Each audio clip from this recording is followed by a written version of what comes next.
I'd like to welcome everybody to this Dent Disease Scientific Summit. Very grateful to see you all here and to see such a wide variety of people. I'm Steve Scheinman. I'm the current chair of the Medical Scientific Advisory Board of the Dent Disease Foundation. And I want to start by recognizing members of the board who are on this call.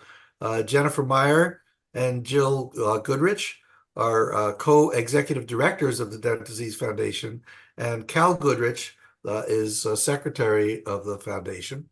The purpose of this meeting is for us all to connect with each other and to open lines of communication among medical professionals who are working on Dent disease in an effort to promote future collaboration. So in that spirit, I'd like to ask each of you briefly to introduce yourself and to tell us something about your connection to Dent disease. And I guess I'll break the ice by starting myself. I'm Steve Scheinman. I'm the Dean Emeritus of the Geisinger Commonwealth School of Medicine, which means I'm retired. But in my career, I spent decades working on Dent disease, beginning in 1992, and I'm very excited to see all the progress, as we'll be saying at the end of this meeting. Thank you, Steve. I'm Jill Goodrich. Out of our 5 children, my husband and I have 2 boys with Dent disease and 1 daughter who is a carrier. Our sons were diagnosed about 15 years ago. And since then, I've been working with the Rare Kidney Stone Consortium, the great folks there at the Mayo Clinic, and also with the Dent Disease Foundation, where I am now serving as co-executive director. Jen? Hi, I'm Jennifer Meyer. I have 2 sons, one of which has Dent disease type 1. He was genetically diagnosed through the Rare Kidney Stone Consortium in 2017. I'm a carrier. I serve as the co-executive director for the Dent Disease Foundation with Jill. And I also work as a registered nurse here in the United States. And so I'm very in tune and aware of the importance of collaboration in medicine. Thank you. Cal? I'm Cal Goodrich. Jill and I are married, and I am the secretary for the Dent Disease Foundation. And in my day job, I work as a research engineer for the Johns Hopkins Applied Physics Lab. Thanks. Dr. Lieske? I'm John Lieske at Mayo Clinic, Rochester, Minnesota, and Rare Kidney Stone Consortium. A long-time interest in rare kidney stone diseases, genetic ones, monogenic diseases, and Dent disease, certainly one of the main ones we've been working on for a very long time. So glad to be here. Thank you. We're glad you're here too. Dr. Sass? Sass, also in Rochester, Minnesota at the Mayo Clinic, and I'm a pediatric nephrologist with an interest in stone disease and particularly rare kidney stone disease, rare genetic stone diseases like Dent disease and others. Thanks. Thank you. Felix? Hi, everybody. I am Felix Claveri Martin.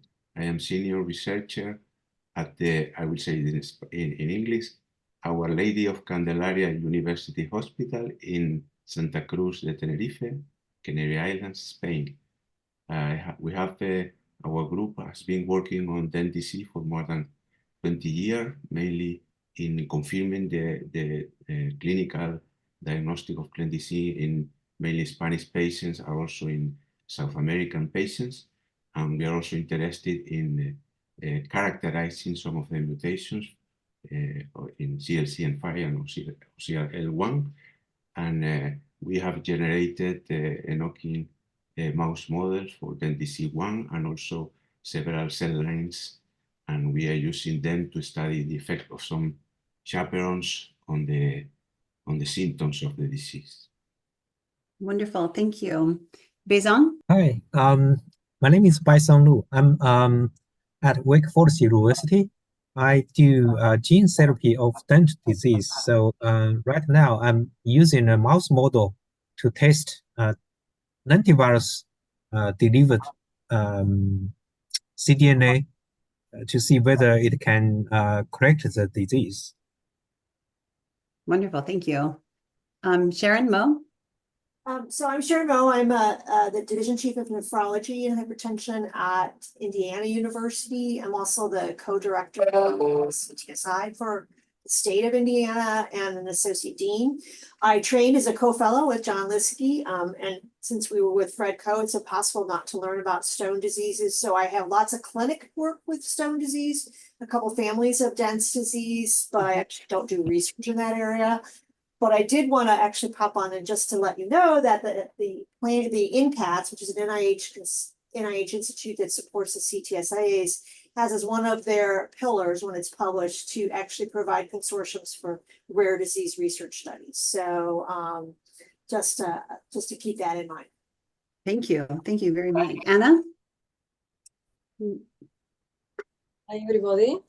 I'm here with Gerard Cantero, which is a principal investigator of my group. I am the group leader of the renal physiopathology group at the Vall d'Hebron Institute of Research for 34 years now already.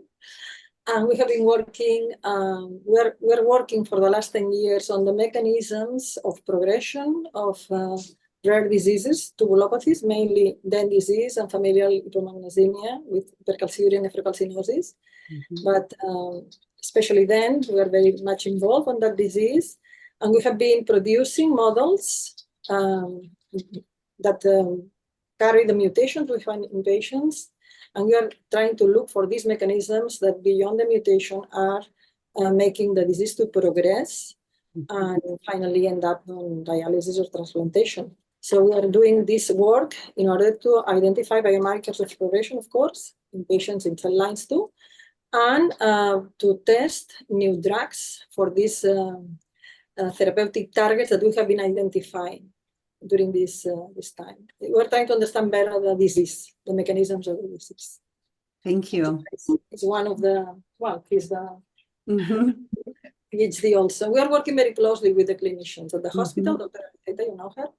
She's a very well-known clinician that with a lot of expertise on these tubulopathies, and we are working also with Eva from Asden Foundation very closely. So we're very much involved in the disease. Thank you. Thank you so much. Okay, Barb? Hi, I'm a coordinator at Mayo Clinic and do help with a lot of the genetic testing that is done here and can be done anywhere in the world. I try to keep her really busy. You do a good job. Okay, we'll move on to Carly. Hi, Carly Banks, study coordinator here at Mayo Clinic with Barb, Dr. Lieske, and Dr. Sayas. And I do a lot of the protocol development and putting things into the IRB and regulatory. Thank you. Okay, Carolina. I'm Carolina Gonzalez. I'm working with Felix Claverie Group in Hospital Nuestra Señora de Candelaria, Our Lady of Candelaria. And I'm working with animal models of Dent disease and cell cultures. So Elena. Hi. Well, I'm Elena Ramos Trujillo. I work with Felix Claverie too. I've been working with him for almost 20 years. And I did my PhD dissertation about Dent disease. We characterized and identified the first patients in Spain. And we studied them at the genetic and clinical level. And we've been working on Dent disease for all these years. And we have, as Felix said, we have now an animal model, also cell models, and we're trying to find new therapeutic strategies for Dent disease. Wonderful. Thank you. Okay, Daniel. Hi, everyone. I'm Daniel. I'm one of the nephrology fellows at UCSF, University of California, San Francisco. I also have Dent disease myself, so it's the main reason I went into nephrology. I worked with Dr. Lieske many years ago when I was an undergrad, so that was kind of also part of my connection or my way to learn more about Dent disease and research involved in it. Thank you. Thank you very much. Okay, so do we have Dr. Rayner? I am Dr. Rayner Loza, pediatric nephrologist from Lima, Peru. Oh, wonderful. Bienvenido. Thank you for inviting. Elise de Paris. Elise. I'm Elise de Combiens. I'm a PhD student, so I'm working in Paris at the Cordelier Research Center. I'm working with the team of Stéphane Lourdel, who proposed the classification of the mutation of the mutation. So I do my PhD on the mechanisms involved in the evolution of Dent disease. And in particular, I try to show that mitochondria are impaired in our knocking mouse model that maybe Imen will introduce you. Wonderful, thank you. Imen, Saki, for colleague. Hello, everyone. Exactly.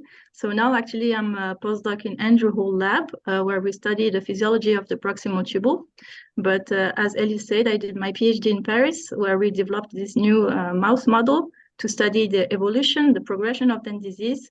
And we were aiming at trying to find some biomarkers of the evolution of the disease and maybe some new molecular pathways that we could target maybe to avoid the disease, to evolve to the more, let's say, severe states. Thank you. Jenny?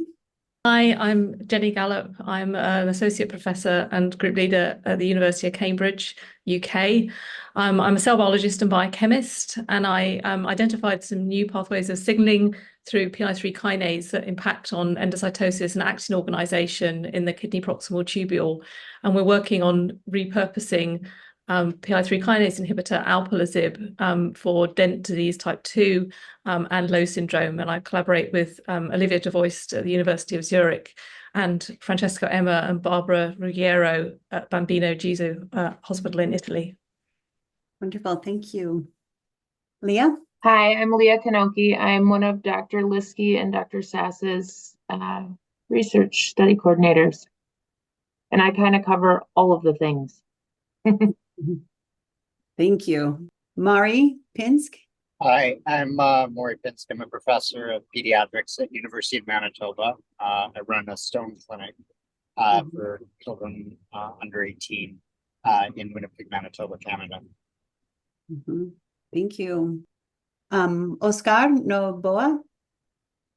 I'm Oscar Noboa from Montevideo, Uruguay, University of Republic, and I'm the chair of the nephrology, the biopsy committee, National Biopsy Committee, and we are interested in this Dent disease. Wonderful, thank you. Professor Naveen Sullivan? Hi, everyone, and thank you for the kind invitation. I'm Naveen Solomon, Professor of Pediatrics and Pediatric Nephrologist, Cairo University. I have a long-term interest in monogenic kidney diseases, particularly stones and nephrocalcinosis, being prevalent in the region where I come from. And I acknowledge the collaboration with the Rare Kidney Stone Consortium and the Mayo Clinic team with us to solve some of our cases. Wonderful, thank you. Peter Harris? Hi, I'm Peter Harris, also at Mayo Clinic. I'm a basic researcher interested in genetic studies of monogenic kidney stone diseases, including Dent's. Thank you, Peter. And Xiaoyang Chen? Hello, everyone. So I'm Ziyong Chen. I'm from University of Zurich. I'm working with Olivier de Voist. So we are modeling genetic kidney disease using zebrafish. Since a few years, we have generated a zebrafish knockout for the CSC5, and the Dent zebrafish, they present very strong proteinuria. So we plan to do some treatment in the zebrafish to rescue the damage. Wonderful, thank you. Glorian, Mira? Good afternoon, from here, from Spain. I am working with Dr. Claverie too. I am part of the group. And I got recently my PhD about Dent disease found in different, or trying different therapeutics chaperones in the mouse model and in several cell lines. Thank you. That's wonderful. That's wonderful. Marshall Solar from University of California, San Francisco. I'm the director of the Stone Clinic here for the last 35 years. We have a variety of animal models looking at that. And our most recent model is a normal thermic kidney perfusion model to try to look at monogenic diseases to see if we could have an impact on treating these diseases. I'm excited to hear what people have to say about Dent's disease. Wonderful. Thank you so much. I wanted to say on behalf of all the Dent patients that this is amazing, that we're so thrilled to have so many wonderful people connected to our community and in an effort to corroborate and to collaborate and to help those who are living with Dent disease. We thank you. Okay, we're going to move on to our next segment. We will spend some time hearing about features and current treatments for Dent disease, a brief review, 10-minute review by John Lieske, followed by a longer period of time for discussion. After that, we will be discussing differential diagnosis and the Dent Diagnostic Odyssey, 10-minute presentation by David Sass, followed again by ample time for conversation. And then the meeting will end with a video presentation by me of the history of Dent disease. So I'm going to turn this now over to Dr. John Lieske, features and current treatments of Dent disease.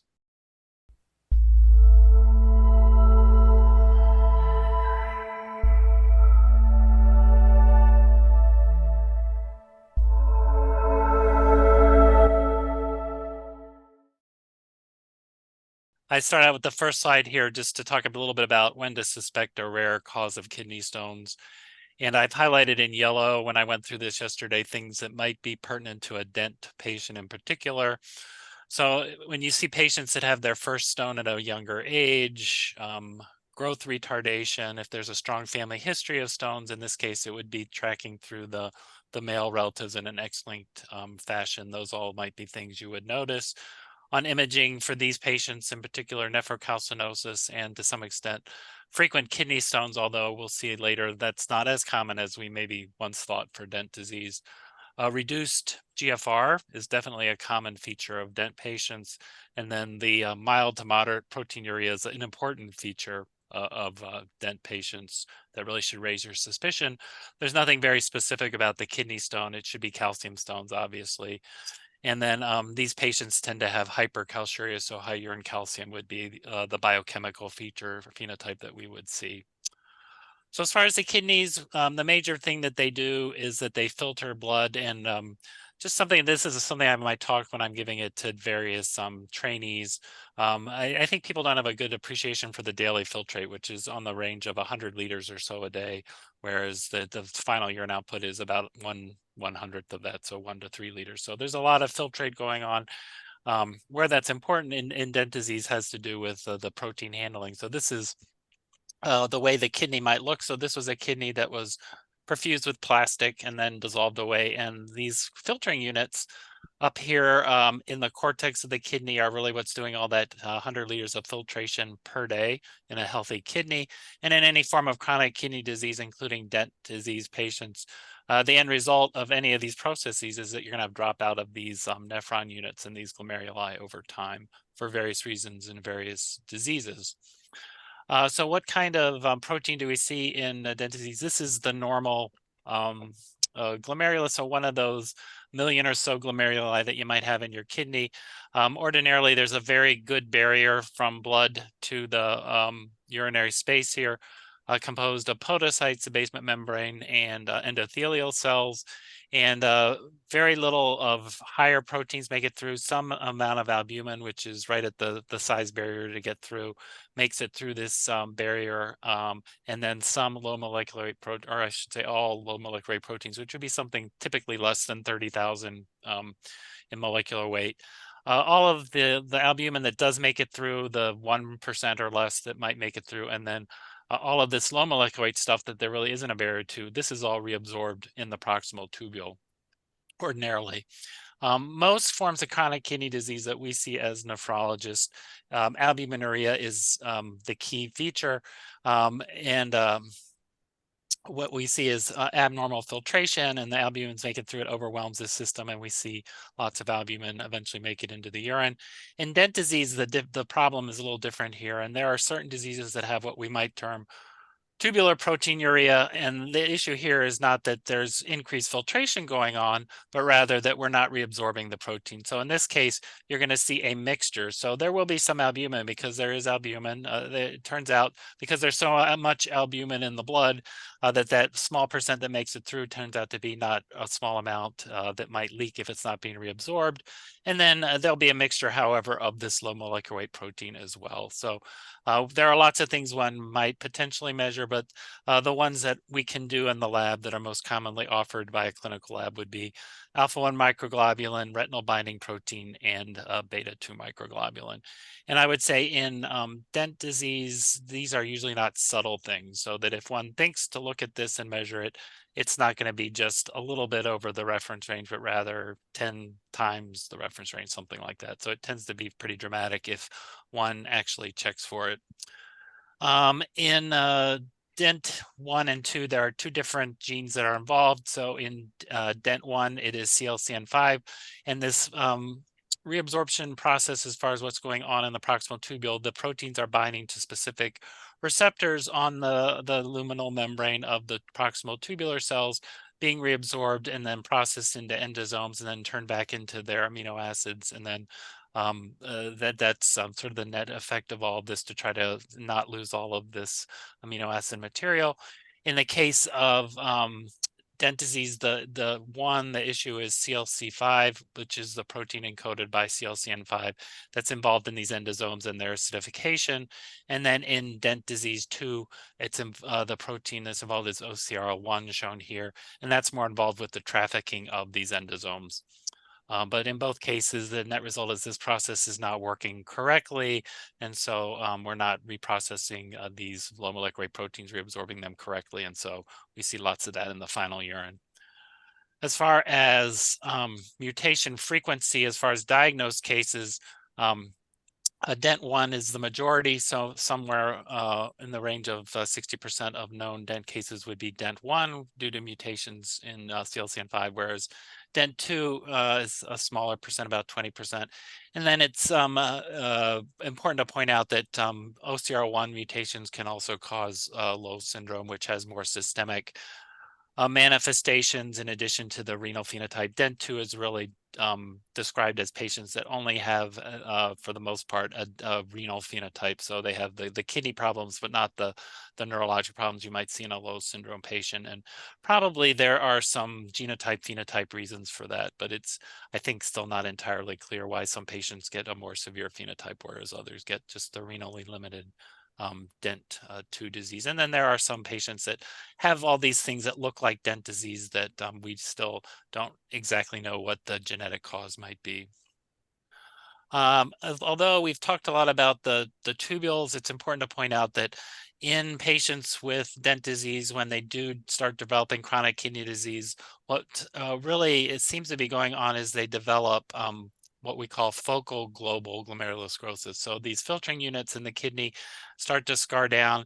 It can be confused with something called focal segmental glomerulosclerosis, which is a different entity that has some other different genetic and other acquired causes. If you don't have a good biopsy, or we just see a few glomeruli, one might get the pathologic report of focal segmental sclerosis in a dent patient. But indeed, what they get is this just scarring down of their glomeruli. And I think the reason for that is still not entirely clear. The CLC5 protein is expressed in glomeruli, and so there is some hypotheses that maybe that's involved in why the glomeruli scar down. It may be more of a non-specific response to what's going on down in the tubules with nephrosclerosis. and nephrocalcinosis. But in any event, the end result when patients are developing chronic kidney disease is they get this focal global sclerosis. So it's important if you have that sort of patient, and if we do look at the type of protein, you will find that it's mostly this low molecular weight protein. And so that would be a tip-off that it's not really focal segmental sclerosis, which typically has more of a nephrotic syndrome type presentation. And when we've looked, this was an older study that we did when we had kidney biopsies, and we're able actually to look at the number of focally or globally sclerotic glomeruli over time. And it starts out relatively lower and then gets higher as the patients get older here out to age 50. And then this little line down here with the symbols was the normal expected amount of global sclerosis. So some of this does occur as you get older, kind of part of aging, but our DENT patients tend to have 2-3 times as many globally sclerotic gloms as they really should have for whatever their age is. So these are the features of Dent disease from the Dent Disease Foundation, from some of their materials. So the things that, again, would tip you off are male patients, hypercalciuria, nephrocalcinosis, kidney stones, low phosphate in the blood is often present. They can also have chronic kidney disease. If one does look, they may have other features of proximal tubular dysfunction, such as amino acids spilling into the urine, glucose in the urine. Polyuria is often a symptom that patients would have urinating frequently, so then they drink a lot to make up for that. A good subset will have impaired growth, and then a family history that suggests an X-linked inheritance pathway. The differential diagnosis is really other things that can cause proximal tubular dysfunction, and as well, not to confuse this with focal segmental glomerulosclerosis, which again should be more of a nephrotic syndrome type disease. And then there are certain other acquired causes of proximal tubular dysfunction, drugs, heavy metal exposures, etc. If we do have the right patient, and then we've confirmed the low molecular weight protein, I would say in today's world, it's easy enough. I think you would do the genetic testing and either specifically look at these 2 genes or a panel that would include them. I think more commonly now, most medical centers would have a panel of genes that cause kidney stones, and it would include both CLCN5 and OCR1 on it. If you get the report and you make the diagnosis, then you're kind of there. If you don't find it, then consider, what other causes might be going on, especially acquired things. When we have looked in our registry here, this is an older summary, but just to provide some idea about the kind of patients that are out there. So this was when we had about 163 patients. We're over 200 now, but mean age at diagnosis tends to be in teenage years, so around 14, although sometimes it's quite much later in life. Here we're saying 14% were diagnosed after the age of 30. Low molecular weight protein, I would say this is probably present in everybody. I think the one person we didn't have it probably wasn't measured correctly. Hypercalciuria is very common as well. Nephrocalcinosis, the majority, but not everybody would have this. And then hematuria is also pretty common, 41%. Kidney stones, however, not as common. So only about a quarter patients will have clinical kidney stones. And these tend to occur, though, at a younger age. So if you see it in a young male presenting stones, still think about dent disease. And then bone disease, although initially when this was described many decades ago, the bone phenotype was prominent. In today's world, for whatever reason, this seems to be the minority of patients that will actually have clinical bone disease. And I think the final slide here is related to treatments. This is mostly non-specific things. We don't really have a great curative treatment for dent disease, but for the hypercalciuria, the stones, nephrocalcinosis, we think about low sodium diet is something we can recommend, and is it's hard to do, but it's very safe. And then fluids, making sure patients are well hydrated to try to minimize their risk of kidney stones. I think these are things that we would always recommend. Thiazide diuretics is typically what we would use in kidney stone clinic for hypercalciuria, but in dent disease, I think this is often done. I think it has to be done very carefully, that these patients, there is good literature to suggest they're pretty sensitive to thiazide diuretics. So if you are going to do that, you have to be pretty cautious with the dosing and the follow-up. Hypokalemia and hypotension are really known things that occur pretty frequently in this patient group. One thing that we've been doing in patients a lot, and we have a smaller study to support this, is the use of neutral phosphorus. This seems to be effective, at least at correcting some of the biochemistries, reducing the urinary calcium excretion, and looking at things like their vitamin D status. Seems to do what we think it should do. As far as how it would work as far as kidney stones and kidney failure progression, we don't have any data on that. So I think it's helpful for the short term at least, and then I think we would prefer to do some kind of longer term study if we can as an outcome, which is always hard in a rare disease like Dent disease. For the bone disease, making sure they're phosphorus replete and vitamin D replete is important. And then I put here the vitamin A because this is something, because they do lose retinol binding protein in the urine. There have been patients described that get into issues with night blindness and other visual issues. So be sure to be vigilant about checking vitamin A status. And then I know we have the group from Wake Forest on the phone today. So gene therapy, I think, is a goal for Dent disease. Certainly, if we could target correction to the proximal tubule, that's where the problem is in Dent disease. So I think it's potentially amenable to that if that hurdle can be overcome. And then I point out here that fortunately for Dent disease, the phenotype is really renally limited. So that if a patient does develop kidney failure and needs a kidney transplant, the good side of that is we do not have to worry about recurrence of this in the transplant. So as far as a Dent disease perspective would go, that a kidney transplant would be curative at that point. So that was my last slide. So happy to take any questions if anyone has any. I'll stop sharing. Thank you very much, John. We've scheduled time for questions, so feel free to raise your hand or just pop in. Anna. Hi, Dr. Lieske. Thanks a lot for this nice talk. I was wondering how many of these 163 patients you have in your registry do not have mutations in CLC5 or OCRL1? 20% of the patients do not have mutations in the genes? Yeah, that's a good question, and I don't actually have that number offhand. That's something I can look at that and get back to you. Okay, I think thanks. for our registry, I think most of them had mutations, but I'd have to verify that, because I think that was kind of one thing we used to make the diagnosis more than often than not. Thank you.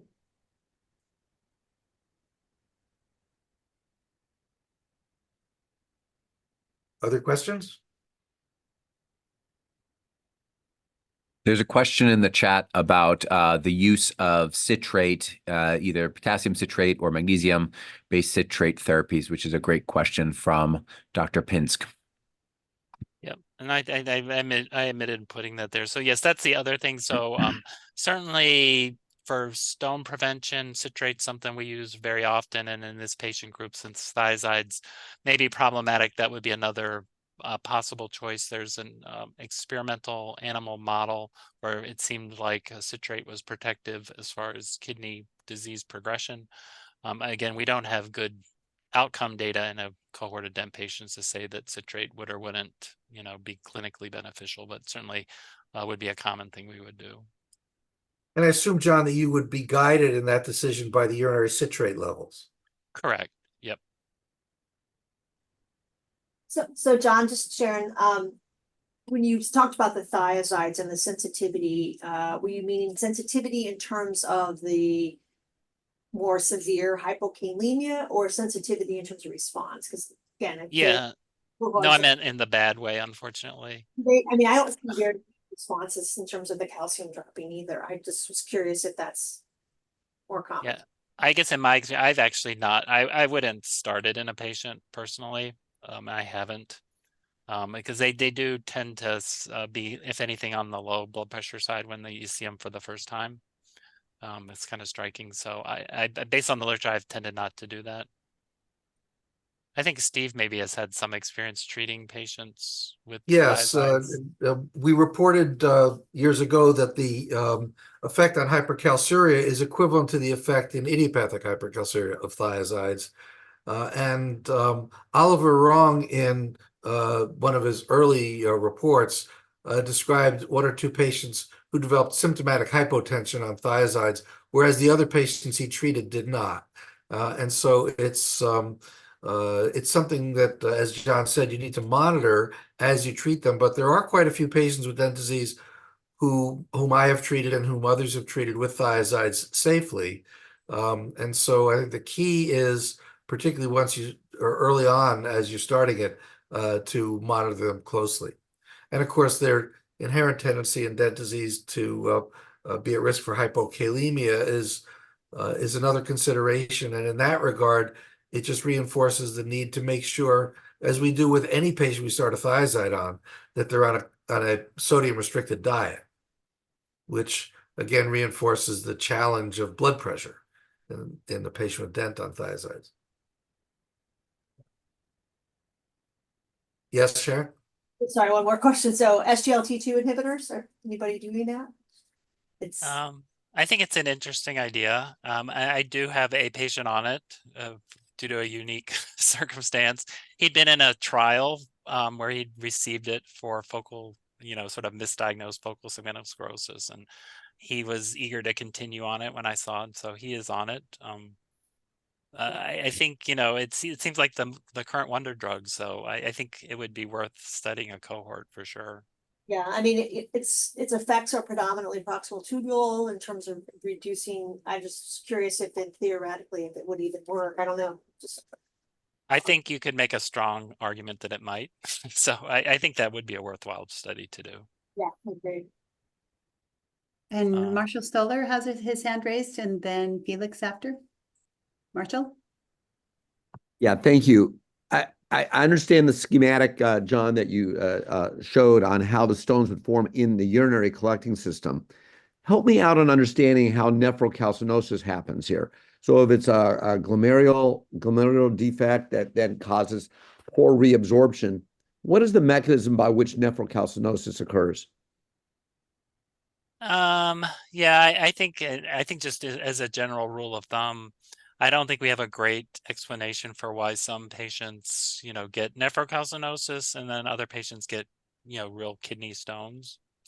Just as a general rule, I could sort of wave my hands a little bit about things going on with trapping in medulla and things like that. I don't think in Dent disease in particular, I don't have a great thing to tell you. I don't know if you have good ideas about it. No, I mean, it's just something that we've been sort of throwing around in our group here, trying to understand that whole mechanism. And, a lot of people who have stone disease don't have nephrocalcinosis, but there is a huge subset that has nephrocalcinosis, and as that evolved into nephrolithiasis. And I think Dent's disease may be a good example where it's hard to sort of put the two of them together, but you see them together all the time. I would agree with that. Yeah. I think the single major contributing factor is almost certainly the hypercalciuria itself. But as you're pointing out, there are many patients with idiopathic hypercalciuria don't develop the degree of nephrocalcinosis that our Dent patients do. Right. Thank you. Yeah. And I think it has, I think it has something to do with what's driving the hypercalciuria, which I think is different in these different diseases that we study, and idiopathic stone formers versus these monogenic causes, and proximal tubular versus thick ascending limb. And I think there's kind of evolving evidence about that. I think the genetics is going to help us a lot in the next few years if we can figure out how to then turn that into the pathophysiology, because we are seeing some interesting correlations there. It makes me think that then if it may be more than a glomerular issue and a tubular issue, because that would be the only way that you would develop the nephrocalcinosis, correct? Well, it's kind of how the distal nephron's handling the calcium. Yes, I think. Yeah. And exactly how it's getting there and what's going on. Yeah. Right. Yeah. Thank you, John. And then there was a question in the chat I saw fly by about ACE inhibitors. I think, that's one of our favorite drugs, ACE inhibitors and ARBs in chronic kidney disease. I think for Dent disease in particular, I don't see a particular benefit. I wouldn't push it like we do in other glomerular diseases. I just think given what we know about how they work, it's probably not going to be that beneficial. And again, since the blood pressure tends to be low, not high, I don't see a great benefit to trying to push those in this particular disease. Hey, Felix? with regard to the bone disease, which is indeed only a minority of the patients, I was wondering if this is because, let's say, most of the or many of the Dent disease patients are well treated and supplemented, with to avoid this. Because, for instance, we saw, I want to mention a case that we studied several years ago, a family from South America, and with 2 or 3 kids with the same mutation, and at least one of the kids had a very severe bone disease, and then I know that he came to Spain to Barcelona, I think, and Dr. Gemma Ariseta gave some guidelines for treatment and supplemented, and I think that improved quite well. So it seems that maybe this is because most of the patients are well taken care of. I think so. That's been my thought, and also I think the current sort of Western diets are so high in phosphorus in general. I think maybe that's why we don't see a lot of bone disease even when they're presenting before we even try to treat them. But I don't know if Steve has other thoughts, but that's my kind of suspicion. Right. Yeah, thanks. Yeah. I could wave my hands as well. But it has been a puzzle since the earliest reports of cases, and some of the families that were reported very early on and confirmed to have CLC5 mutations.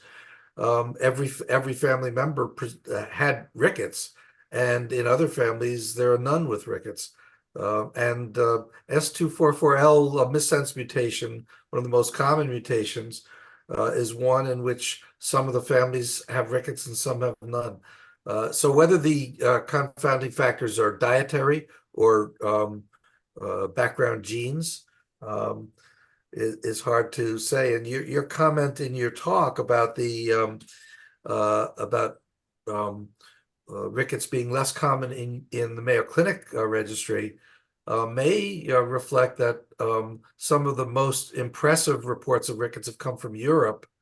For example, our original report in 1992 had no patients with bone disease out of about a dozen affected males. Yeah, so it is curious for sure. Other questions? Yes, Elise. Yes, it's not a question, it's more an invitation. During my PhD thesis, we try an SGLT2 inhibitor on our knocking mouse model. So it's a long-term treatment just to see if it's improved renal function. And just the first study don't seem to show any improvements, but I will be delighted to show you my result and discuss them with you if you come to AESN at San Diego this year. So this is an invitation to come to see my poster and discuss with me about this new treatment. Excellent. So let's put in a pitch for the ASN meeting in general, because there's often very interesting work on dent disease. And of course, the Dent Disease Foundation will have a booth. So speaking of the foundation, we've had a lot of traffic on our social media channels where the conversation has turned towards cysts. I know that cysts are not commonly reported for dent disease, and yet I counted over a dozen members on that chat who all had cysts. My son, one of my sons including, only one of the 2 sons including. So any conversation or any investigation into that?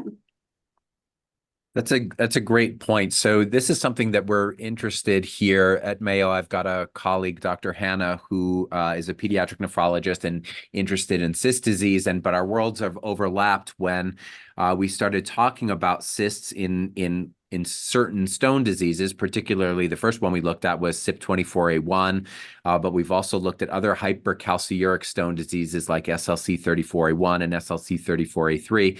And indeed, there seems to be a higher prevalence of cysts. And so, the first, the next step, okay, well, why? What's the underlying mechanism? The thing these all have in common are hypercalciuria and elevated 1,25-dihydroxyvitamin D. Now, the mechanism of how either of those or both of them can cause cysts is unclear, but it's definitely something that we need to think about. Whether or not those cysts are clinically significant, I don't know, but it's something that we need to study further and understand the mechanism. I'll bring up one other thing. Just in terms of so there's because we have zero evidence on what works and doesn't works in terms of treatment. I wouldn't say that we have a treatment algorithm for sure, but the way I think about it, because there were questions about, well, you have hypercalciuria and you want to treat that. Well, we have a few ways to do that. We can do thiazides. We can do the phosphate supplementation. We can give citrate. So those are three very different things. So the way I'm curious about how other people do it, the way I think about it is I start with the neutral phosphorus supplementation, because I believe that's the core, that gets at the core of the cause of the hypercalciuria. By addressing the phosphate leak, theoretically, you can bring down the 1,25-dihydroxyvitamin D that's leading to the high calcium absorption in the intestine and high calcium excretion in the kidney. So that's usually where I start.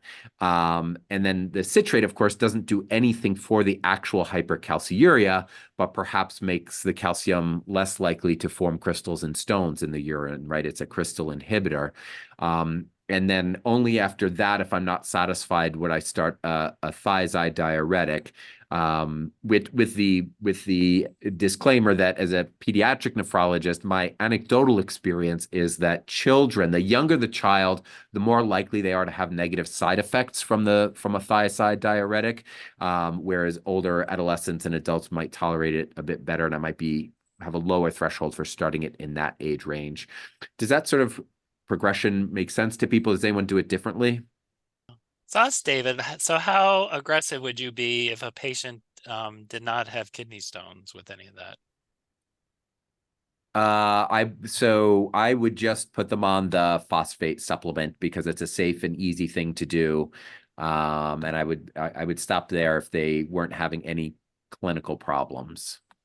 Unless they had massive hypercalciuria, then I might be a little more aggressive.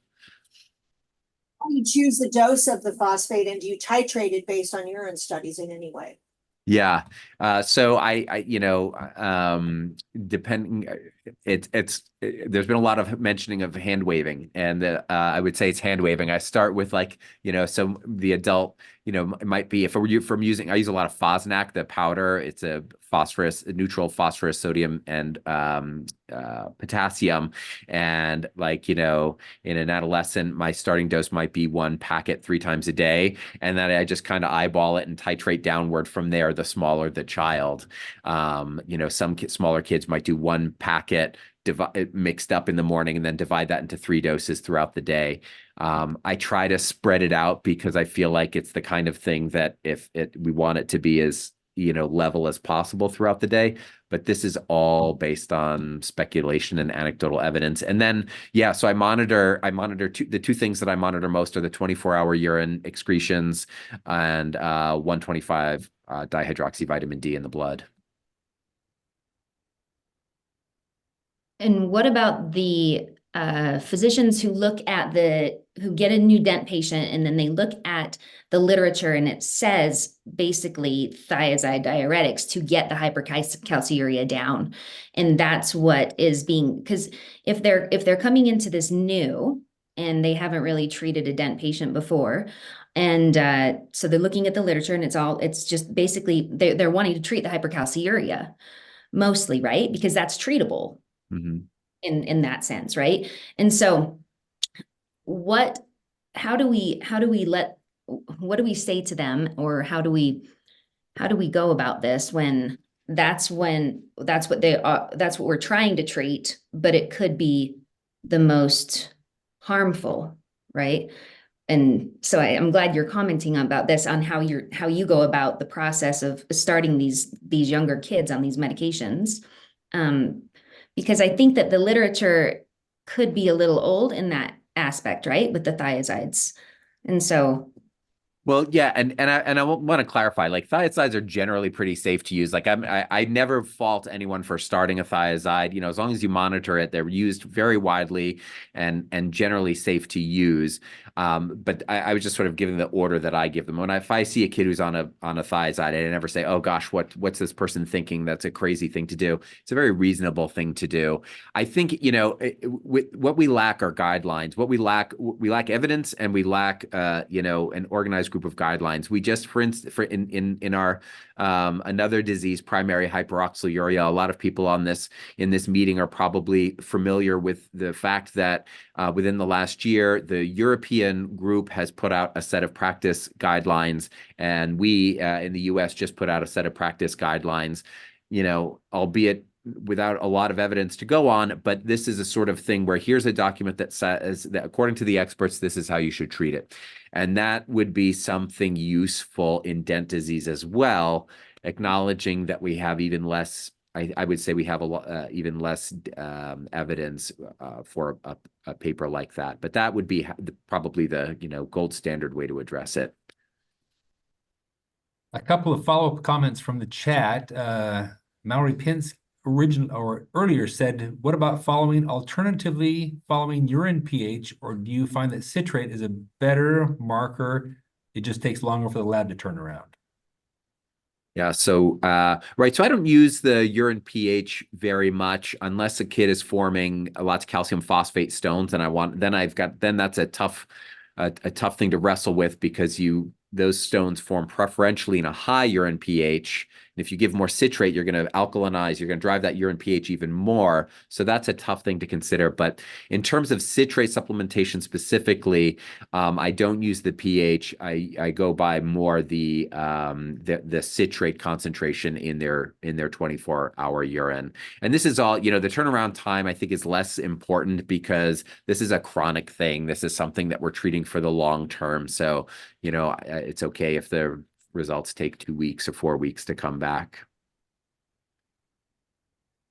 Okay, and another comment from Mallory Pinsk. He said, I've had struggles with patients who have formula-based nutrition and thiazides as well.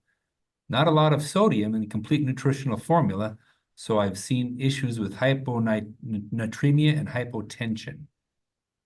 Right, and so that's a great example of why I don't go to the thiazides until I've addressed other things first. Anyone else? We have so many experts on this call. Other people should chime in. I think your answer was fine. We have one hand up and another comment in the chat. Marshall Stoller has asked, what is the role of matrix in dent patient stone disease? Yeah, I don't know if you have anything more targeted with that question, or. No, I just sort of think that's the missing link here, that if we could understand where the matrix is, then we could understand maybe the severity of Dent's disease. And our thinking in our lab now is trying to understand, you know, what is it that initiates the matrix secretion, and is that the driving force that we should be looking at? I think that may be the missing link here. Mm-hmm. I think definitely there's a crystal cell sort of biology going on here, I believe, right, in dent disease. I would agree with that. I would agree with that. But I thought maybe someone had some insight to make my day here. We're at the top of the hour, and so I think it would be the right time to segue to the next talk, which will be by Dr. Sass on the differential diagnosis and the Dent Diagnostic Odyssey. David.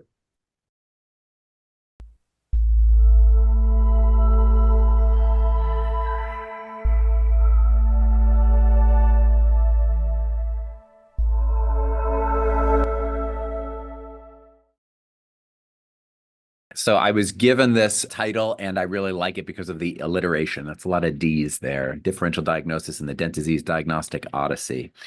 When it comes to so one of the big problems with dent disease is that it goes undiagnosed for too long. And so in terms of the way this should go, the ideal case for, focused on a patient presenting with proteinuria, because that's the most common causing presenting sign, is that patient is found to have proteinuria on urinalysis for some reason. And the proteinuria is found to be persistent. Further testing, the physician performs further testing on the urine to determine the nature of the proteinuria. Is this albumin or is this low molecular weight protein or some other protein? It's determined that there's low molecular weight proteinuria, so dent disease is suspected. There might be other features commonly associated with dent disease that Dr. Lieske spoke about, like hypercalciuria. And genetic testing is performed, and dent disease is confirmed once the genetic testing comes back the way we would expect. So that's the ideal way that this should happen, which could happen over a matter of weeks or months if things go well. The more common scenario we see is that a patient is found to have proteinuria on urinalysis, just like before. Very often they might get a kidney biopsy and shows some glomerulosclerosis, and they're diagnosed incorrectly with FSGS or some other glomerular disease. Sometimes they're put on long-term immunosuppression and an ACE inhibitor for years, and there's no improvement, and people start scratching their head. Well, is this just resistant FSGS, or is there something else? Sometimes they end up getting a kidney transplant with no proper diagnosis. But perhaps a physician notices a discordance between the severity of the proteinuria and the serum albumin, right? So when some patients, if you just measure protein to creatinine ratio, patients with dent disease can have massive proteinuria that should be nephrotic, and yet their serum albumin doesn't budge. It's still 4.2, and that should raise a red flag. So now maybe they say, well, maybe this proteinuria is not albuminuria, and now they finally get back to step 2 in the ideal situation where they perform further testing to determine the nature of the proteinuria. They figure out it's low molecular weight proteinuria, and that makes them suspicious for dent disease, and then they finally get the genetic testing and confirm the diagnosis. Now, again, sometimes this delays the diagnosis by months, sometimes it's decades. So that's from the proteinuria perspective. I just want to take a moment to talk about the stone perspective. So one of the reasons that dent disease is challenging to diagnose from a stone presentation is that the type of stone that dent disease patients form is a calcium-based stone. And as you can see in children, calcium-based stones are by far the vast majority of stones. And the same is true in adults, where you can see these calcium oxalate and calcium phosphate stones account for the majority of stones. And then in this final figure, just further reinforcing that, I have the red box around the pediatric range, but it's mostly calcium oxalate, calcium phosphate, or combination stones. So seeing a patient with some sort of calcium-based stone is really not all that interesting, right? It might not trigger you to think about dent disease. And that's why the comprehensive evaluation of all stone patients is important. So the things that I test for in my pediatric stone patients, I do blood work that includes a basic metabolic panel, cystatin C, calcium, phosphorus, magnesium, uric acid, PTH, 25 hydroxyvitamin D, and 125 hydroxyvitamin D. And of course, some random urine studies, including a urinalysis and a urine protein to creatinine ratio. If that's elevated, then I would certainly do a retinol binding protein to creatinine ratio. And so for dent disease, those steps are critical. That's where you have a stone patient and with proteinuria. Most patients with stones don't have proteinuria, certainly earlier on in life. And so if you see that proteinuria, you should say, okay, this is outside of my normal bell curve. Maybe I need to look for more interesting things like dent disease. And then, of course, we all know that for all stone patients, they should get a 24-hour urine for stone risk analysis. This is just a sort of summary of the things that we do measure in a standard 24-hour urine supersaturation. And for Dent disease patients, the hypercalciuria is the feature that should raise a red flag. So there is phosphate leak. I have to say anecdotally that the urine phosphorus in my Dent disease patients tends to be on the higher end of normal or just above normal. It's not typically massive. I'd be curious to see if other people have a different experience. So for our genetic stone diseases that we study through the Rare Kidney Stone Consortium here at Mayo, these are some of the sort of the primary players here. We have primary hyperoxaluria, cystinuria, Dent disease, 24-hydroxylase deficiency, and then I would also add to the SLC34A3 patients the ones who have defects in SLC34A1, a very similar phosphate leak sort of scenario. But these are the features. So for the Dent disease, it's the low molecular weight proteinuria that separates it from all these others.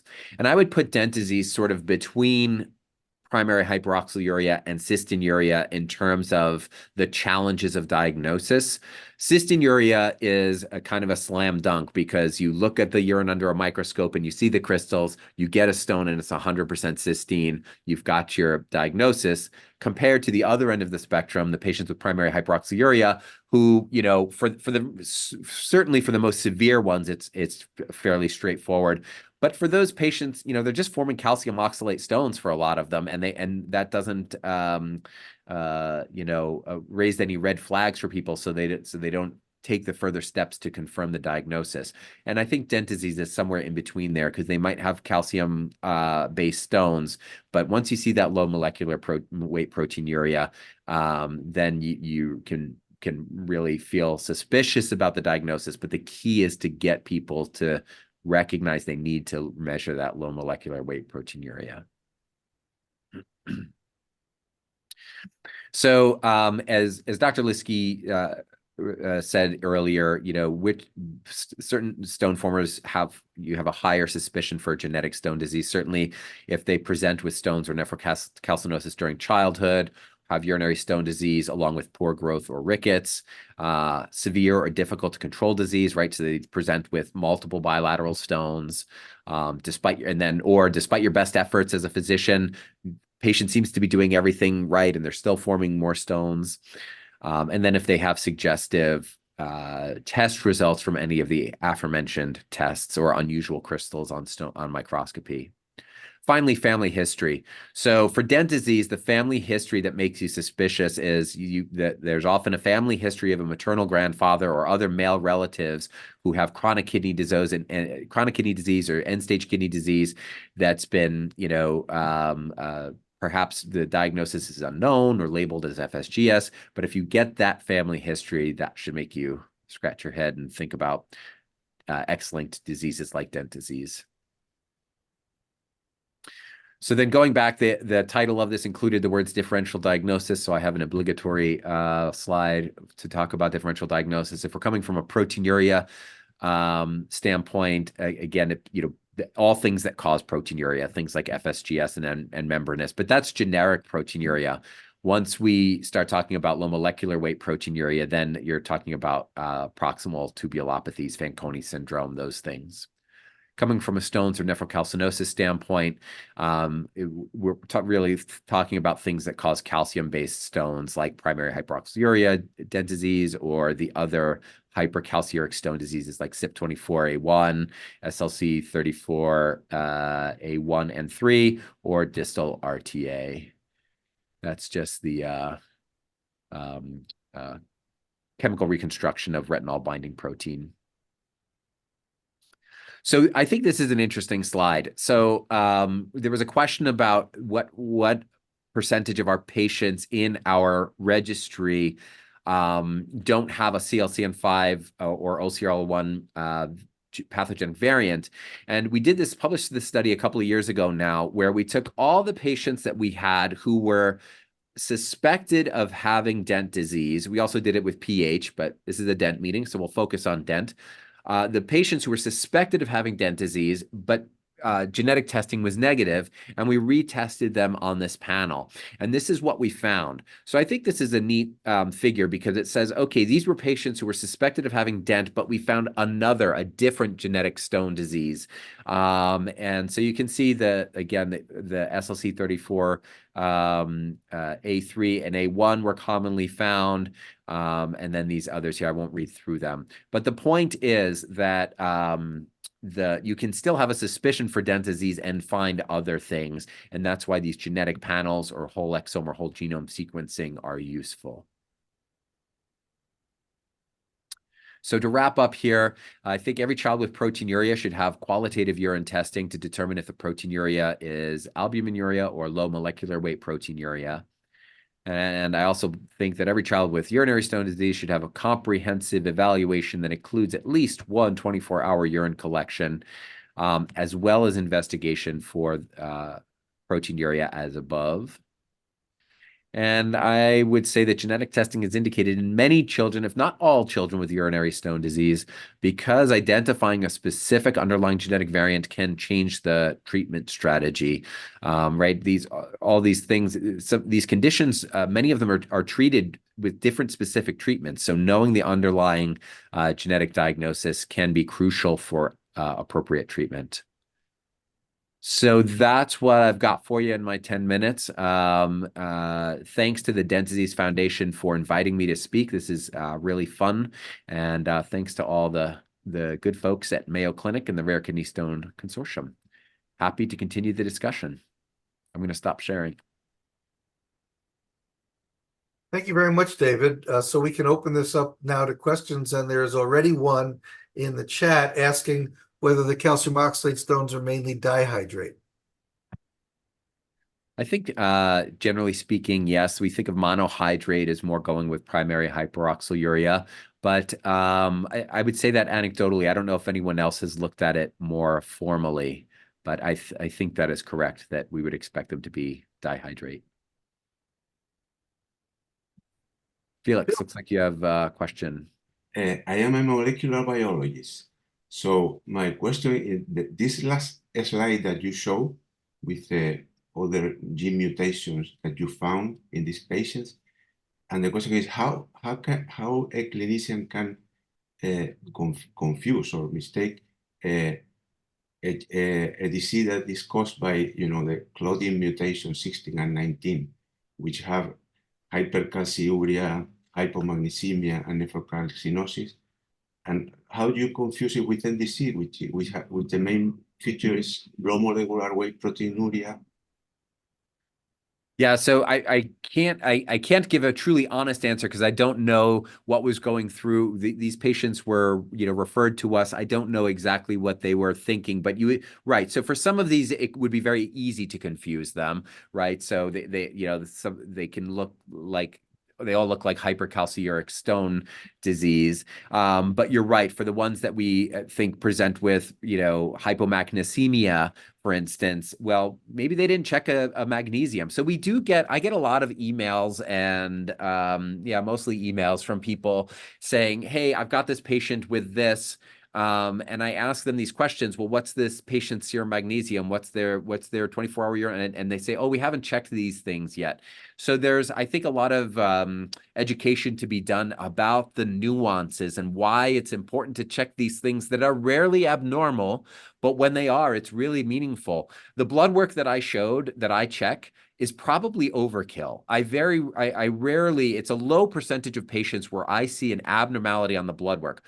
But remember, an abnormality on the blood work, the kidney's job, as far as I'm concerned, is to keep the blood normal, right? It's to keep the electrolytes in the blood normal, to keep acid base normal. So if you might find abnormalities in the urine because the kidneys are working hard to adjust for a metabolic defect, but they're able to do it in most cases. When you see an abnormal blood value, that means the kidneys have been overwhelmed by this job and they're unable to complete it. So those things, while they're rarely abnormal, are the red flags that suggest there's something more serious going on. So I just think it's probably a result of an incomplete workup. So John, to follow up on that question, in that study, which is really interesting, I assume that these are samples that were sent to the Mayo Clinic for the purpose of ruling out dent disease, and when it was negative, you did the other, you ran the other genes. Did you go back for those patients who turned out to have another gene mutated to see whether the clinical information would have initially led you in a different direction? I don't think we did that in particular the way you're describing. No. I would say that, for some of the genetic screening, we don't necessarily have the highest bar coming in. We tend to err on the side of doing it as opposed to not doing it. Well, it's a service. That's Yeah. the right approach. Yeah. I did have, well, Dave was talking, I looked up in the registry. So in our current number, we of 213 patients, 81% have a Dent 1, 12% are Dent 2, and then there's 7% that are mutation negative. So it kind of fits with the data, but I'd say it's skewed a little more towards genetic diagnoses because that usually, is the positive diagnosis, I would say. Dr. Wang. Hi, thank you, Dr. Sass and Dr. Lieske, for the wonderful talk. I learned a lot. My question is, Dent disease to me is such a rare disorder. Since I left the team of Dr. Lieske after my training, I have not diagnosed a Dent disease by myself, although I run the renal genetic clinic here. So my question to you is, Dent disease, as you said, the diagnosis journey usually started with the finding with proteinuria, particularly for the pediatric patients. However, to my understanding, I'm not a pediatrician, but my understanding is that the kids are not routinely screened with the UA. So what symptoms, what the trigger that they got tested? So I believe that the Dent disease is under-recognized and often late diagnosed. So what the trigger they started to get checked for the UA and they found the proteinuria? Maybe we should go back to earlier at that. So why they get tested? Yeah, so in pediatrics nowadays, I would say, so you're right, there's not typically standard screening urinalysis done as part of a well child check. There are some pediatricians who have a special place in my heart for, who insist on it and do it anyway. Guidelines be damned, but so some people just do routine urinalysis and find it that way. Other times it's found when a kid is ill and the pediatrician might be looking for something else, and it's just sort of, a urinalysis is a very common screening test, and they see some proteinuria. I'll get a phone call from one of my local pediatricians and they'll say, hey, we have some proteinuria. I said, well, the kid was sick at the time. It could just be reflecting the systemic illness at the time. Recheck it in a month. And if it persists, let's go from there. So sometimes it's a reaction to another illness that's going on. Those, I would say, are the two most common ways. Thanks. Following this question, we started to see some patients diagnosed with cystinuria through the prenatal carrier screening. So some couple, they planned the pregnancy, they got the carrier screening, and cystinuria somehow on the list of genes that they screen for, just like airport genes. So now we got 2 cases being diagnosed through the carrier screening. I just wonder if Dent Foundation could talk with some labs to put the Dent genes there. That may help us to identify some patients that they may just present with the proteinuria, but they have not developed any kidney stones or the CKD. So you're talking about like prenatal screening and all of that, and so. So yeah, I mean, that would be great, but a couple of issues is, one is that in order for, carrier screening and prenatal and even newborn screening, one of the conditions is something has to be treatable. And, that's why the new treatments for primary hyperoxaluria make it more appealing to screen prenatally or newborn screening for that, because now we have a legit, viable, FDA-approved treatment. And same with cystinuria, we've got tiopronin, and there are specific things that that you can institute early on that work. But I think so that's one challenge Dent Disease has, is that we don't have an FDA approved treatment yet.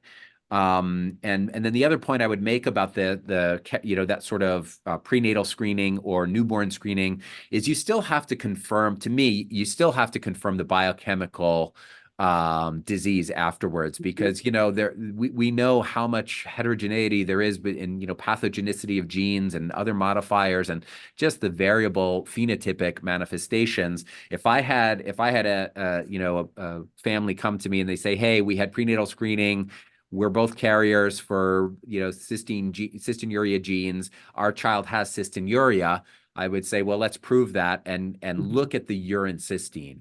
Right. And so similarly, if I had a child, with a prenatal diagnosis or newborn screening diagnosis of Dent disease, if that comes to be, I would, want to look at does this child actually have low molecular weight protein or not? Yeah, and I think the case to start treatment in the first year of life in Dent disease is not strong. So I think doing sort of that early newborn screening, I'm not sure you could justify it, cost or otherwise. Well, for the carrier screening for those, the screen now like 500 genes. So which screening are you talking about? It's a carrier screen, like a foresight for those couple. Let's say some young couple, they plan their pregnancy, that got tested. It's just it's kind of like a well-being carrier screen. Carrier, yeah. Yeah, it's not even prenatal or newborn. It's totally carrier screening. Yeah, well, that's not something I'm involved in to give a very informed. I think that's very complicated, I would say. One thing about the urinalysis screening, I would point out, Dent disease of proteinuria is pretty modest often, and a lot of times these are dipsticks people are doing. So I think it may be, easy to blow off a trace or a 1+ protein on something like that as well. Currently in Japan, they do the universal screening for 3-year-old or 2-year-old. Right. Yep. I don't know do they still do that? I know that traditionally was. I don't know if they're still doing it, but the purpose was to detect the heavy metal disease. I have one comment, Steve. Yes, please. I tend to believe that there is no other genes related to NDC but those two, no? CLCN5 and OCRL1. Why? Because from what we learned before, some diagnosis is not accurate, and also because we have been, 15 years doing exome analysis, and nobody has found this third gene. And the mutations also could be in CLCN5 and OCRL1, but they could be located in intronic regions that they are not usually analyzed. So I've been hearing about the third gene like 20 years ago, but no one has found a third gene. So especially knowing that there is a exome sequencing, and we have done just a few, and you never find this third gene. Just a comment. Well, you're making some good points, and certainly it is absolutely possible that some of the patients who have not been shown to have mutations might in fact have mutations in intronic regions or in the promoter region of either CLCN5 or OCRL1. So that is certainly a possibility. And you're right also that the clinical diagnosis is less precise than the molecular diagnosis. And so it's possible there could be overlap, but the clinical criteria are fairly specific, and especially with the, if you look at extreme elevations of low molecular protein. And so I still would not rule out that there are other genes, particularly since our discovery of OCRL1, which never would have been suspected as a cause of Dent disease in the absence of eye and brain findings, was simply the good luck of having that large family from Hungary. Right. And so if any of you have got families who turn out not to have mutations, those would very well be worth doing the pedigree analysis. But you're making good points. Jenny, you have a question? Yeah, so this is all really interesting because I don't know physiology. I'm a biochemist, so this has really been really useful for me. Thank you, everybody. I asked a question actually about incidence. Is I mean, I know with this diagnosis difficulties, it must be difficult to get an incidence, but is there any way to get a, how frequent Dent disease is? Well, I think the diagnosed cases is low. It's quite low of the diseases we study. We have not tried to do any kind of genetic prevalence type estimates because it's an X-linked disorder. I think it's a lot more challenging to do that kind of work. Oh, okay. Thank you.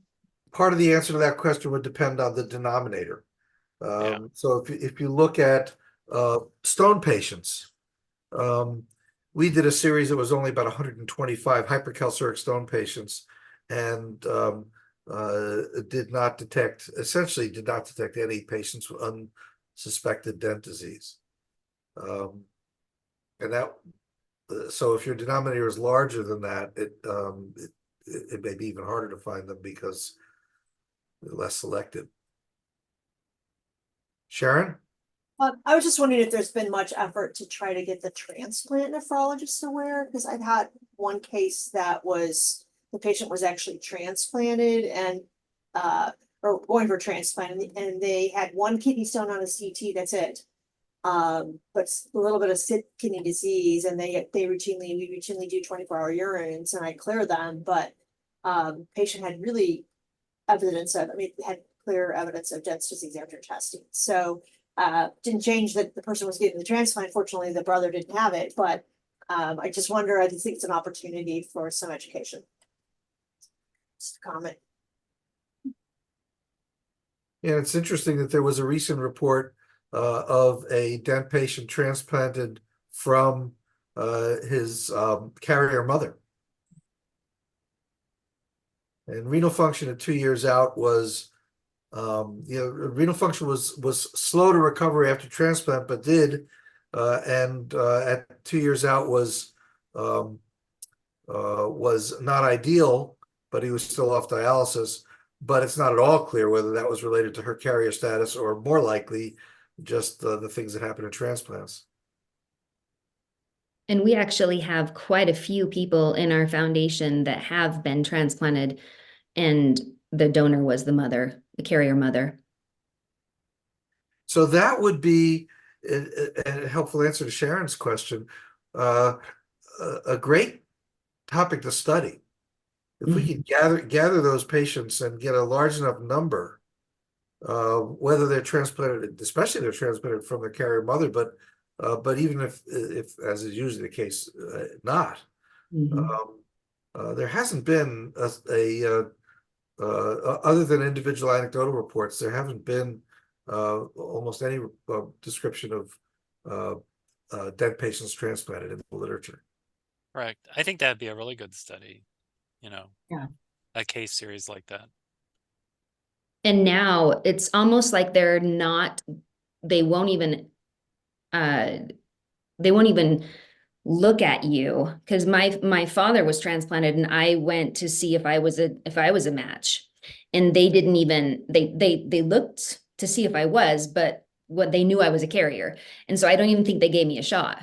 And so I think once they know that I'm a carrier, they're just like, nope, we'll still do our due diligence, but I think they just kind of write it off. I don't know if it's here just in Utah, but I think it's kind of becoming more of a standard. I suspect it's not just in Utah because so little has been reported that people just are afraid to do it.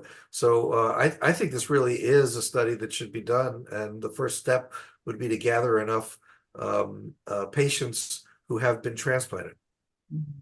I think that'd be very good. One issue is that the moms often do have some subtle abnormalities. We had that in one that she really wanted to donate, and when she did her evaluation, there was a little bit of proteinuria, and she had a little tiny kidney stone, and that kind of put the brakes on it. And Maury's got a comment in the chat about the transmission or the transmission of CLC5 to the recipient would depend on lionization in the transplanted organ. And I'm sure that's true. So best way to get at that would be careful screening of the potential donor. Phenotypically, that's the closest we can get to addressing that. This has been a great discussion. So before we move to the video, I would invite everyone on this meeting to let us know about patients you've got who have been transplanted, if you have them, and ideally to have them registered at the Dent Disease Registry at the Mayo Clinic, because then their data would be included with other studies, and so I think that it would be good between the patients that you're aware of, the Dent Disease Foundations and the foundation, who may not have been registered at the registry, and those that are in the registry, to look at doing a study of transplant recipients. We can move on to the last portion of this meeting, which is a presentation of a video that I recorded recently for this meeting on the history of dent disease.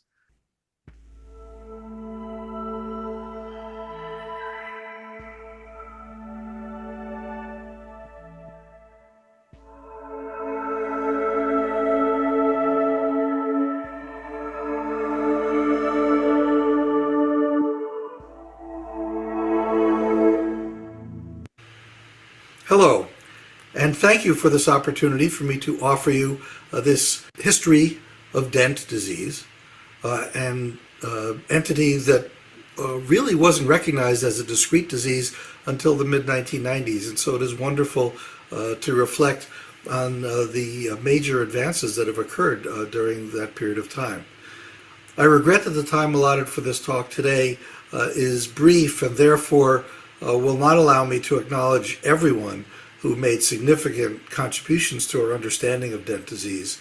But with that disclaimer, we can move on to the next slide, which summarizes what we all recognize as the classic features of dent disease: a proximal tubulopathy with hypercalciuria, stones and nephrocalcinosis in many of the patients, renal failure in some of the patients, and most variably rickets, with the defining features being low molecular weight proteinuria and hypercalciuria, which represented the clinical criteria for entry into almost all of the studies that I will be describing today.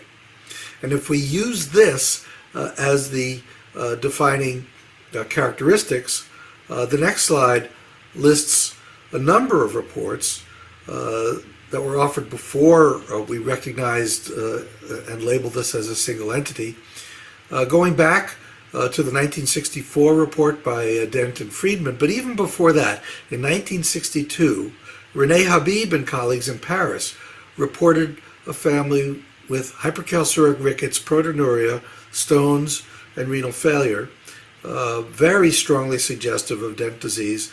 Unfortunately, when I reached out to René Habib for samples back 25 years ago, it was already too late for her to identify and contact the patients, and so we will never have definitive confirmation of that suspicion.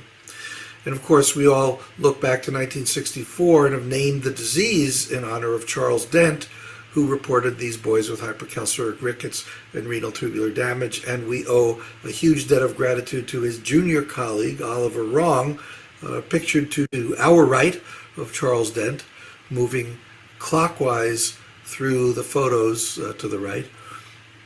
Oliver followed Charles Dent's patients and many other patients with dent disease over decades, characterized them fully, and we owe a great debt to him for his contributions to our understanding of the phenotype of dent disease. In 1974, Vardaman Buckaloo in North Carolina, who's the distinguished-looking gentleman in the sweater pictured below Oliver Wrong, reported a family with what he described as hereditary RTA with hypercalciuria. Years later, when it was confirmed that they had mutations in CLCN5, he acknowledged in print that his description that it was hereditary RTA was incorrect, that the acidification defect was in fact secondary, most likely, to the nephrocalcinosis and not a primary feature of the disease. And so it was clear that they had the Dent disease. We've also learned a great deal from the description of large numbers of Japanese children with hypercalciuria, nephrocalcinosis, and low molecular proteinuria reported by Takashi Igarashi, pictured at the bottom. But the key link to being able to identify the gene came with a description of a family by Paul Freimeyer and colleagues. Paul is pictured in the white coat on the middle left. And it was this family that allowed linkage studies to be done. The next slide shows the key member of that family on the right with her 4 children, 2 of whom have clinical Dent disease. And it was her concern for their future that prompted her to gather the family information and work with us to put together a pedigree demonstrated on the next slide, with 162 members of this family going back 6 generations to the late 19th century when they arrived in northern New York State from Liverpool. And it is very clear on this pedigree that the inheritance is X-linked recessive. And so with that information, I and colleagues collected blood samples on 102 surviving members of this family, including a 2-month-old child and a 100-year-old woman and everybody else in between, and went to Raj Thacker's lab, where I learned to do restriction fragment length polymorphisms. And one branch of that family, including the woman I just showed you, is illustrated on this slide, studied with the RFLP probe M27 beta on the X chromosome. And as you can see on this portion of the pedigree, the affected males in the solid squares all demonstrate a 7.5 kilobase allele for this probe. The unaffected males in the open squares all demonstrate a different allele, and the carrier females have 7.5 kb allele plus one other allele, consistent with their having 2 X chromosomes. This held true across the entire pedigree, and so it allowed us to demonstrate with a high level of confidence, a log score of almost 6, that the location of the gene, next slide, was on the centromeric region of the short arm of the X chromosome. Simply by localizing it, we were able to demonstrate that it was distinct from other X-linked renal diseases such as hypophosphatemic rickets, Alport syndrome, nephrogenic diabetes insipidus, and the Lowe syndrome. In fact, we were not surprised that it was separate from the Lowe syndrome. We had ruled that out in this family through the absence of eye disease or mental developmental disorders. But with this information, Raj Thacker went back to his shelf of samples that Oliver Wrong had collected over the years, including this family of a patient originally followed by Charles Dent, not reported by him. And the affected males once again are indicated with the filled squares. And as you can see, for the probe M27 beta, there is no allele for any in the lane underneath any of the affected males. And it was not a technical problem, because using another probe on that same samples showed an allele for everybody.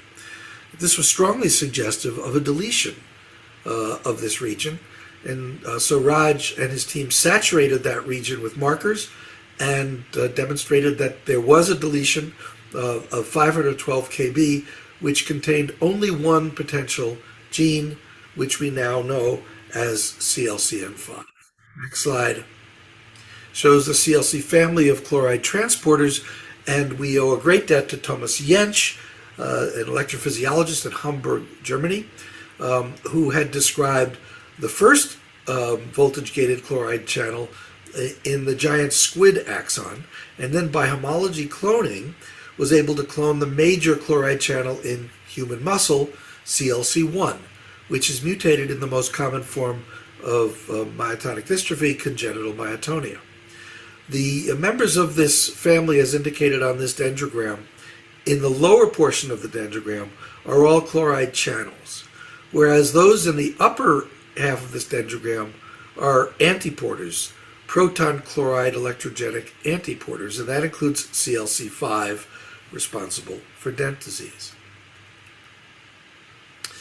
Next slide shows Raj Thacker again, who gathered samples from a range of patients and demonstrated 11 different mutations in patients, including ours and those from Canada and Italy and elsewhere, and demonstrated that despite differences in reported phenotypes, they all had a single molecular cause, mutation in CLCN5, and these mutations ranged from truncating mutations and non-truncating mutations, including missense and nonsense and frame shift.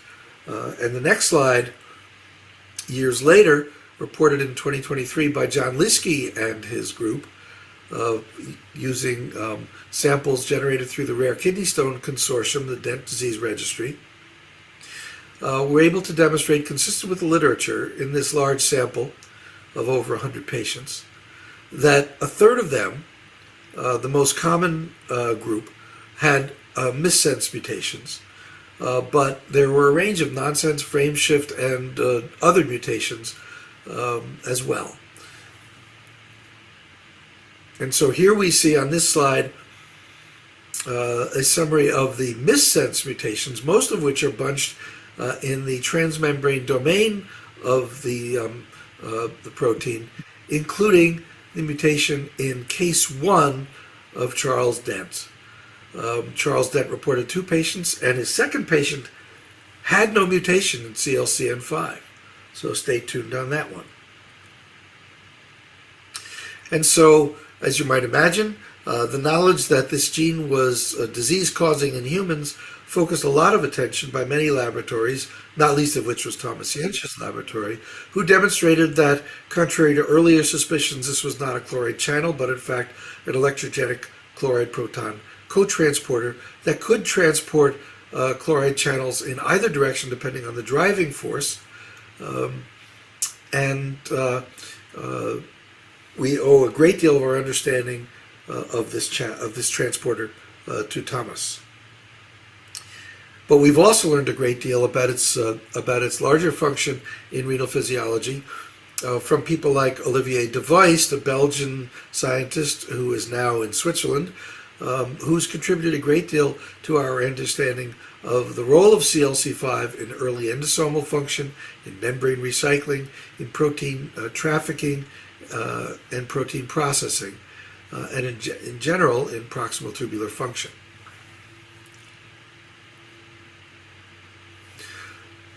We are also grateful to both Thomas Jentsch and Bill Gugino at Johns Hopkins, whose laboratories independently generated knockout mice of CLC5, fulfilling Koch's postulates by demonstrating that knocking this gene out in mice reproduced virtually all of the features of the human disease. It also provided a valuable animal model for studying the role of CLC5. And so we now recognize Dent disease type 1 as those patients characterized by mutations in CLC5, but we know that this only accounts for about 60% of patients who meet clinical criteria for the phenotype of Dent disease. And over the years, my laboratory collected samples sent to us from across the world of families who met these criteria for Dent disease, and when we found mutations in CLC5, we would collect them and report them. But a number of these patients, a dozen that we had collected, a dozen families, did not have mutations in CLC5. And one of those families, pictured here, was a multi-generational family from Hungary sent to us by János Mátyus in Debrecen, Hungary, in whom the inheritance pattern is consistent with X-linked recessive inheritance. But when we used markers linked with the region of the CLCM5 gene, we ruled out linkage to that region, and for good measure, we sequenced these patients and demonstrated that their CLCM5 sequence was normal. And so this family was large enough for us to do mapping, and on the next slide, we see the results of that mapping, which narrowed the region to a relatively small region on the long arm of the X chromosome that contained about a half dozen genes, including OCRL1, but we did not initially sequence OCRL1 because we had, as entry criteria for this study,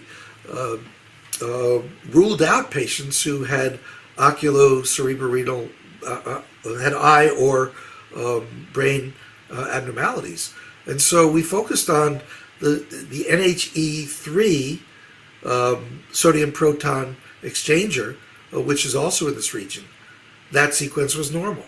And so then we did sequence OCRL1 and in fact demonstrated mutation in this family as well as several other families, and so reported, next slide, what we now know of as Dent disease type 2.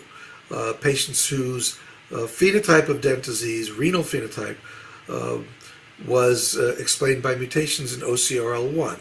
It's the same renal phenotype as patients with the oculocerebrorenal syndrome of Lowe, the syndrome that gave the OCRL gene its name, but these patients lack the eye and brain abnormalities. And Robert Nussbaum is the man who cloned the OCRL gene and to whom we all owe our much of our knowledge of OCRL to him, and he collaborated with us in this study. And so on this slide, we see a schematic of the OCRL gene, exons 1 through 23, with mutations in the full Lowe phenotype at the above that schematic, and we see it's a range of mutations including missense, deletion, nonsense, frameshift, and splice site mutations, and the mutations in patients with DEN2 below, including our original report in 2005 and our subsequent report labeled current, which included Charles Dent's patient number 2 with a frameshift mutation in exon 7. And so we were able to demonstrate that all of the truncating mutations in patients with Dent disease occurred in exon 7 or earlier, whereas that's not the case for the patients with Lowe syndrome. And since we found a methionine transcription initiation site early in exon 8, we were able to offer an explanation that truncation before exon 7 still allows for transcription of a gene representing the transcripts 8 through 23, which include the full functional domains of the phosphatase, the ASH, and the Rho gap domains. There are also missense mutations in DEN2 patients in the phosphatase domain, but these missense mutations are functionally less severe than the missense mutations in patients with Lowe's. So we have at least a partial genotype-phenotype explanation for DEN2. And so, as we've seen, Charles Dent's 2 patients included his case 1 with a mutation in CLC5 and his case 2 that we were able to demonstrate had a mutation in OCRL1. And Oliver Wrong, over the years, kept saying that case 2, who did not have mutation in CLC5, had something funny going on because he was mentally backward. He was not severely disabled mentally, as many patients with Lowe syndrome are, but he did have an IQ of only 65, and Oliver made a point of this, and he was absolutely right, since we now know that mental developmental delay probably was a partial phenotype from OCRL1. And so There's much more that we know, but I've not been able to summarize. And this history is still being written.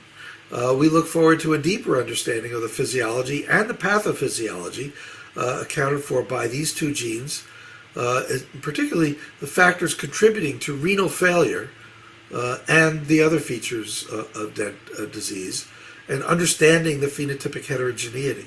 Our understanding of renal failure may be enlightened by the description by that report from John Lieske's group that almost all of the patients with renal failure had truncating and not missense mutations. A potentially important clue. We also look forward to understanding the genes responsible for the remaining 25% of cases, which presumably, since many of them are inherited, presumably also are explained by other genes. And most exciting will be our understanding of opportunities for therapies. And it's exciting to observe that there are already promising early reports of therapies that, should they fully play out, might make a difference for patients with Dent disease. And so with that, I'll conclude with acknowledging all of the many people who will contribute to the history of Dent disease yet to be written. And that includes some of the people in this slide, those of us who gathered for the Kidney Stone Research Day at the Mayo Clinic last October with John Lieske in the center, and several others in this picture who are actively working on Dent disease, including therapies for Dent disease. And that includes people not pictured here from Spain and France and Italy and elsewhere across the world who are actively working on this now. And so with that, I thank you very much for your attention. Have a good day.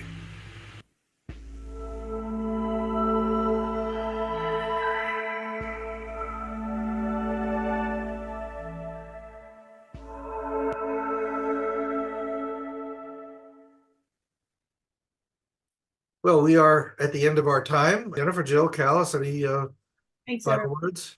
As patient advocates with the Dent Disease Foundation, we get new families almost weekly. Yes. Oh, wow. That come onto our platform and ask to be part of our community. And they're international. I really think it's underdiagnosed, and we don't feel it's so much rare. We think it's more underdiagnosed. That's the way we want to start saying it, is it's just because it's a lot more common than we think. And to get those numbers is, if anyone has any idea of how to corroborate all those numbers, because that has been my goal for about 4 years now, to get accurate numbers so that we are properly represented. Absolutely. And also I would add to let us know how you personally, if you are a clinician with Dent patients, how you came across their diagnosis, how they were diagnosed properly, because that really is the linchpin that we need to focus in on so that we can disseminate that information. And I really appreciate, I know Jen Callan, I really appreciate Dr. Lieske and Dr. Sass for their presentation. It's going to help people understand and clarify the steps that will properly diagnose not only Dent disease, but other diseases. And so we're grateful for that. And we're grateful for Dr. Scheinman for this video presentation and for his work over the decades to describe Dent disease. Well, with that, I think we'll thank you all for your time. It's been a really productive meeting, and it's great to see you all on the screen, and look forward to other opportunities, certainly at the ASN, but also opportunities created by the Dent Disease Foundation for these interactions. So thank you all very much.